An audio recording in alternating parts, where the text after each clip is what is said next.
8 pamilya sa Barangay Tanyong, Marikina ang nasunugan. Nagbuwis ng buhay sa sunog ang isang lalaking nagsalba ng sanggol. Nakatutok si Bea Pinlac.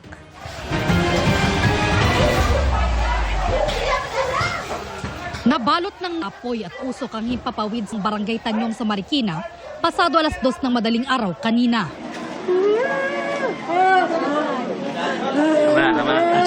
Tila gumuho ang mundo ng pamilya ng 50 anyos na si Tatay Alan na nasawi sa sunog.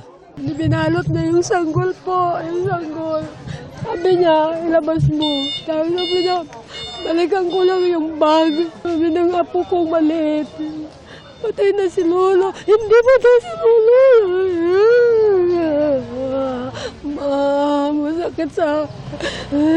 Nalabas niya yung mga apo niya, tapos pati yung asawa niya, tapos binalikan yung bag. Nandun siya nakita sa may loob ng kwarto sa may likod. Ang laman ng bag ni Tatay Alan, pera, mga ID at iba pang gamit. Sugatan naman ang isang 53 anyos na babae. Meron siyang mga burns sa dalawang paa, sa balikat, tsaka sa kamay. Ayon sa BFP, hindi bababa sa 6 na bahay ang natupok ng sunog na umabot ng unang alarma. Nasa 8 pamilya o halos 30 individual ang apektado. Mabilis daw kumalat ang apoy dahil gawa sa light materials ang mga natupok na bahay.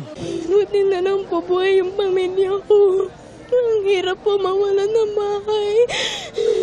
Sobrang sakit po. Humigit kumulang 350,000 pesos ang halaga ng pinsala. Inaalam pa ng BFP ang sanhi ng sunog na naapula mag-aalas 3 na ng madaling araw.